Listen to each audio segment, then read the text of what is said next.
sa punong himpilan ng 6th Infantry Campilan Division Philippine Army sa Awang, Dato Odin, Sinsuat, Maguindanao del Norte.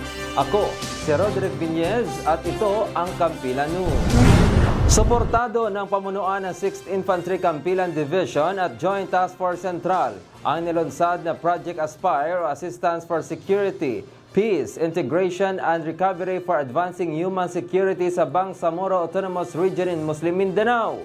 Narito ang report. Formal nang inilunsad ang Project Aspire na pinunduhan ng pamahalaan ng Japan at ipinapatupad sa pamamagitan ng United Nations Development Program o UNDP.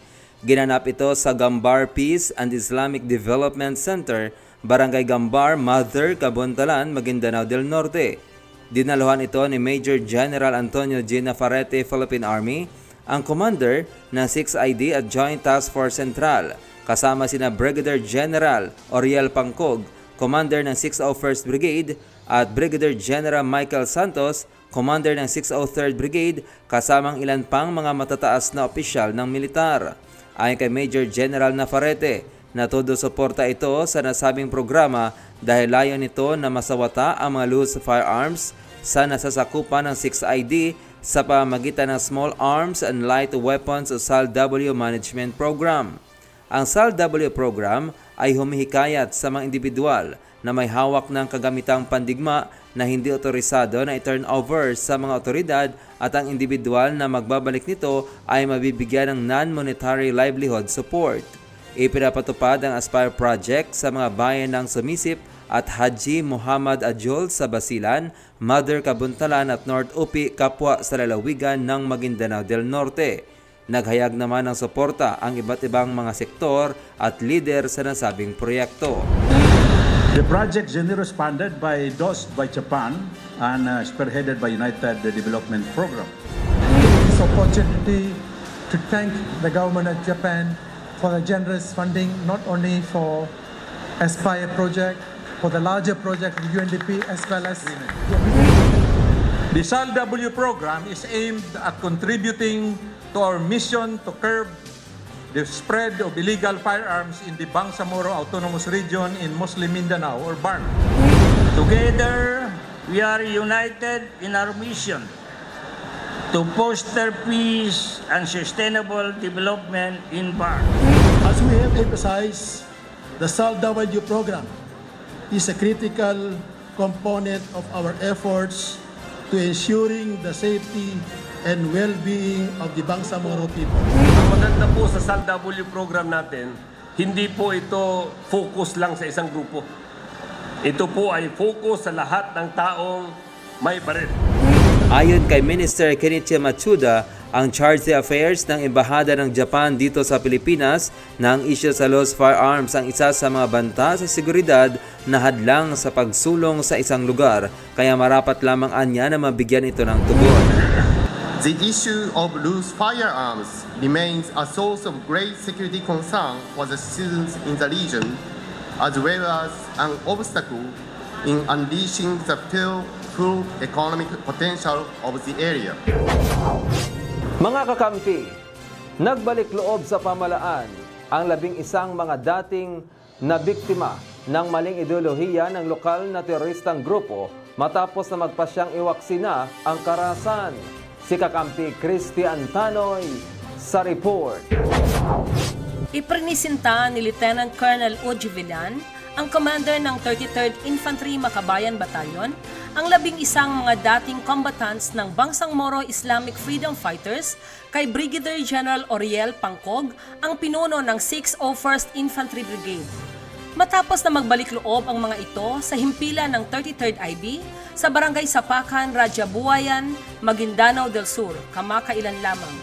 Sabay din nilang isinuko ang mga bitbit nilang mga armas, kabilang na ang 4 na mga improvised explosive device.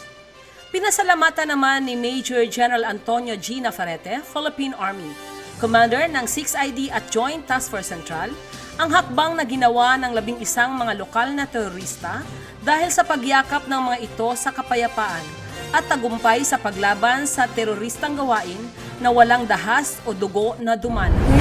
Patuloy Patuloy naman ngayon ang panawagan ni Major General Navarrete sa mga naliligaw pa ng landas na magbalik loob sa pamahalaan at isuko din ang bitbit nilang mga kagamitang pandigma at makiisa sa pamahalaan at sa pag-uunlad ng bayan. Naglilingkod sa sambayanan, kakampi sa kapayapaan. Christy de la Peña Antanoy, Kampilan News. Commander ng Western Mindanao Command, pinasalamatan ng Joint Task Force Central sa mga accomplishments na naiambag sa paglaban sa terorismo at iba pang mga banta sa seguridad ng mamamayan. Si Kakampi Christine Gorman sa report. I just would like to extend my thanks, appreciation, gratitude to all members of Joint Task Force Central and other OPCON units. Well, alam naman natin na ang Joint Task Force Central, ito yung isa sa mga pinaka-busy na Joint Task Force. Iginiit ni Lieutenant General William Gonzales, ang pinuno ng Western Mindanao Command, na malaki ang naiambag ng Joint Task Force Central sa pagsugpo sa terorismo sa nakalipas na taon. Ito ang sinabi ng opisyal sa kanyang pagbisita sa himpilan ng 6ID na naging bahagi ng kanyang exit visit dahil sa nalalapit nitong pagretiro. Aniya, kakaiba ang nasasakupan ng 6ID dahil hindi lamang communist terrorist group ang kinokonfront ng tropa, kundi iba't ibang mga threat groups, kabilang na ang local terrorist group, armed lawless group, maliban pa sa problema sa Rido o clan war.